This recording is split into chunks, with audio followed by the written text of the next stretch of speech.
Donc après son interview avec le journaliste allemand dans les rues de Kharkiv, il a fait une vidéo, comme il en fait tous les jours, à l'attention notamment de sa population, mais aussi de la communauté occidentale. Et c'est exactement de cela dont il parlait. Écoutez. L'objectif de la Russie est absolument clair. Elle veut tout faire pour pousser les gens à quitter Kharkiv et la région. Tout ce que touche Poutine se transforme en ruine. Nous devons faire tout ce qui est possible et impossible pour protéger de Poutine le plus grand nombre possible de nos villes et de nos communautés.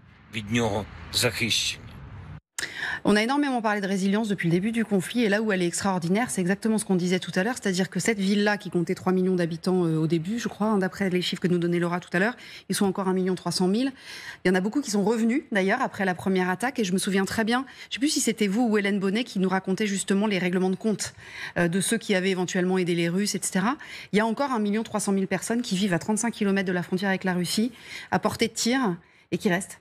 Complètement, avec une vie ouverte comme dans une grande ville. Il y a les restaurants qui fonctionnent, la musique d'ailleurs très forte dans les restaurants, ce qui permet de ne pas entendre les bombardements. Donc on est vraiment dans un monde complètement à part. Kharkiv, ce qui m'a étonnée, c'est que c'est véritablement une histoire d'une ambivalence, et c'est d'ailleurs celle des habitants de l'Ukraine. C'est-à-dire qu'il y a, lorsqu'on a des bombardements, à un moment donné, nous sommes à une terrasse de café avec le générateur qui fonctionne. On prend les premiers rayons du soleil. Il y a des bombardements qui ne sont pas très loin, qui résonnent, qui font tout trembler, et tout le monde se regarde et puis continue à boire le café. Et juste à côté, on a une aire de jeu avec les babouchkas, les grands-mères, qui font des étirements et qui continuent à faire leurs étirements. Résultat, il y a 4 autres frappes qui tombent ensuite, et donc ça continue. Et cela, ça marque bien la population de Kharkiv. En revanche, il y a la crainte et il y a la peur aussi, surtout la nuit. Ouais, c'est ça, c'est surtout la nuit que c'est impressionnant. D'ailleurs, cette image des footballeurs, là, tout à l'heure, elle est impressionnante. Didier, ils sont en train de jouer au foot, ça commence à taper. Et puis ça tape, commence à taper sérieusement, et donc là ils s'allongent, et puis l'air de rien, ils reprennent leur match derrière, quoi. Alors, autant là, je pense qu'à ce stade, l'armée russe n'a pas les capacités de lancer une offensive sur Kharkiv pour la prendre. Clairement, ils sont effectivement, je suis d'accord avec le général, plutôt sur une tentative de fixer là une partie des défenses ukrainiennes. En revanche, Kharkiv reste dans la tête de Vladimir Poutine un objectif stratégique. Alors, pas obligatoirement pour la prendre. Rappelez-vous, lorsqu'il y a eu ce long entretien entre le président Macron et le président Poutine à la veille de la guerre. Ça a duré 5 heures, et à la sortie de cet entretien, une des choses qui a convaincu Emmanuel Macron que finalement Poutine voulait la guerre, alors que les évaluations officielles étaient que non, c'était que pendant toute la discussion, il lui a dit « je veux Kharkiv ». Ah oui. Et Kharkiv était une de ses obsessions avec Odessa. Donc on voyait bien qu'il y avait dans sa volonté quelque chose qui... Alors, encore une fois, Kharkiv, pour lui, c'est Kharkov. C'est effectivement ce qu'on expliquait, cette bataille, c'est historique, etc. C'est russophone. Mais ce sont des russophones qui se sont refusés à Poutine. Alors ça ne veut pas dire qu'il n'y a pas des pro-russes dans la région, et particulièrement à Soumy, on le sait, il y a des infiltrations, mais qui s'appuient sur quelque chose. Mais néanmoins, effectivement, la majorité de la population là-bas, c'est finalement refusé. Pas qu'ils n'aiment pas la Russie. En fait, ils sont assez russophones et très, très liés interfamilialement, mais ils ne veulent pas revenir au mode de fonctionnement à l'ancienne. C'est-à-dire, ils ne veulent pas retomber sous le régime qu'ils ont connu avant, parce qu'ils ont connu aussi l'occidentalisation, et c'est ça qu'ils préfèrent. Ça ne veut pas dire qu'ils n'aiment pas les Russes, la plupart parlent russe. Oui, et donc il y a une espèce d'acharnement, et on l'a vu dans les dernières déclarations de Solovyov et d'autres, en disant grosso modo, puisqu'ils nous ont refusé, il n'y a plus de bons Ukrainiens, il n'y a plus de mauvais Ukrainiens, il faut détruire cette volonté de rester ukrainien, justement. Et c'est le mot qu'il emploie, Solovyov, d'ailleurs. Il dit détruire cette ville, détruire, la raser de la carte. Et il y a quelque chose derrière qui montre cette radicalisation, et c'est une façon pour les Russes de nous dire à nous, comme nous on leur dit, on ne lâchera pas les Ukrainiens, c'est une façon de nous dire, nous n'avons pas abandonné nos objectifs. Ouais, c'est ça. Donc on voyait bien qu'il y a autour de Kharkiv une grosse bataille informationnelle qui se développe. Pourquoi ? Parce que justement, les lignes de front restent quand même très gelées. Même les Russes ont du mal à aller beaucoup plus loin que ce qu'ils peuvent faire, parce qu'il leur faudrait 500 000 hommes de plus, et ils n'en ont que 300 000 pour... Alors, les Ukrainiens aussi sont mal, grosso modo, les Russes tous les mois arrivent à recruter 30 000 hommes, les Ukrainiens sont en dessous de 10 000, mais 12 000. On est sur ce sujet-là. Très, très prosaïquement, on a compris que c'était pas un objectif immédiat, enfin ça ne pouvait pas plutôt être un objectif immédiat pour les Russes, ils n'en ont pas les moyens, on a compris. Malgré tout, donc Volodymyr Zelensky insiste quand même même sur le fait qu'on est quand même inquiet. Josep Borrell, le patron de la diplomatie européenne, a dit la même chose. Jens Stoltenberg le dit aussi en disant on est quand même un peu inquiet. Voilà. Est-ce que l'idée n'est pas aussi, on imagine bien que pour Volodymyr Zelensky, c'est de sonner la cloche. Il attire la lumière sur cette ville, il y va. Bon, évidemment, c'est comme ça qu'il fait à chaque fois et il a bien raison.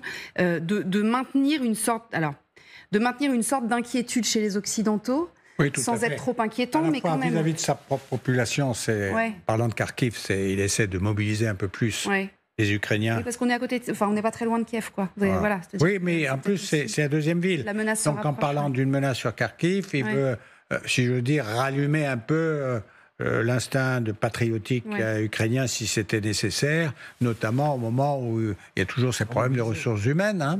Oui, on n'est plus à la campagne, quoi, c'est ça. Et puis il y a le message vers les Occidentaux, parce qu'il sait très bien que s'il arrête de taper sur la cloche, les Européens, qui sont un peu les seuls à la manœuvre, auront peut-être tendance à regarder vers leurs propres problèmes, et Dieu sait s'ils en ont, plus à l'approche des élections européennes, etc. Donc ça va mettre tous les gouvernements dans des réflexions plus intérieures à l'Europe. Et donc, évidemment, il faut rappeler en permanence, surtout qu'ils espèrent quand même pouvoir tenir. Et pour vous avez raison, c'est que pour Poutine, Kharkov, pour lui, a beaucoup d'importance.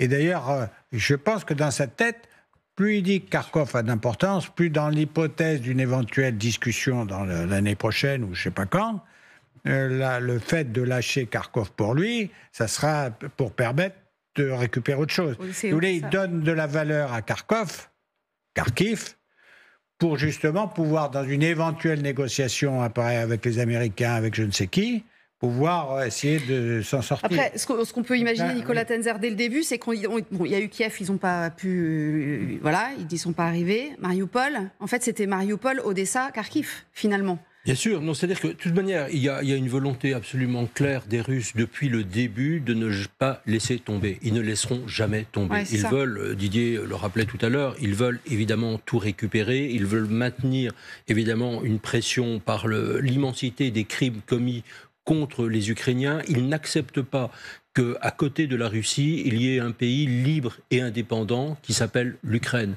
Et qu'il y ait des populations qui ont fait le choix de la démocratie, qui ont fait le choix de la liberté, le choix de l'Europe, et qui disent à Poutine, non, votre modèle, nous n'en voulons pas. Et ça, il ne peut pas l'accepter. Il est prêt à aller jusqu'au bout. Et c'est évidemment... Il mourra en chef de guerre, Vladimir Poutine. Et c'est effectivement, il a besoin d'ailleurs d'une sorte de guerre permanente, d'une guerre éternelle, d'une certaine manière, non seulement pour se maintenir au pouvoir, c'est la guerre qu'il veut. À la limite, même s'il mettait la main sur l'entièreté de l'Ukraine, il n'arrêterait pas. On peut même se demander, parce que quand on parle de négociations, on peut se demander à quel moment lui aurait intérêt à ouvrir des négociations. Mais de toute manière, je pense qu'il faut et c'est la crainte. Moi, je l'ai vu, j'étais en Ukraine il y a 2 semaines et demie, et je l'ai vu en discutant avec une série d'officiels, mais aussi d'ONG, d'intellectuels à Kiev. Je veux dire, aujourd'hui, il n'est pas question d'accepter la moindre négociation pour plusieurs raisons. D'abord parce qu'on sait très bien que Poutine ne s'arrêterait pas là et continuerait, se réarmerait si on arrivait à une sorte d'accord de paix quelconque, que deuxièmement, dans toutes les zones qui sont occupées aujourd'hui par la Russie, la réalité, ce sont des tortures, des déportations d'enfants, des exécutions sommaires, une oppression... et donc, admettre que l'on dise finalement à Poutine, on va vous laisser cette partie-là du territoire, ça voudrait dire que nous, démocratie occidentale, nous accepterions finalement que des Ukrainiens se fassent massacrer parce que nous n'avons pas été aussi loin. Et puis le troisième élément, c'est qu'aujourd'hui, encore une fois, Poutine joue évidemment sur du velours parce qu'on le voit effectivement en discutant avec les Ukrainiens, il reproche beaucoup aux Américains, indépendamment du blocage de la Chambre des représentants par le speaker Mike Johnson, de ne pas être allé aussi loin. On sait aujourd'hui, il y a eu beaucoup d'enquêtes là-dessus,